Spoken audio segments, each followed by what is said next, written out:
கிடையாது. அடிஸ்டாங்கான காதல் சாகாதது, அது நாங்காக என்றும் போகாதது. நாம் கூத்தாடவும் கை கோத்தாடவும் மனம் காத்தாடி போலாடுதே.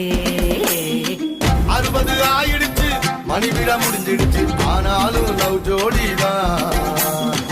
20 ஆரம்பிச்சோம்,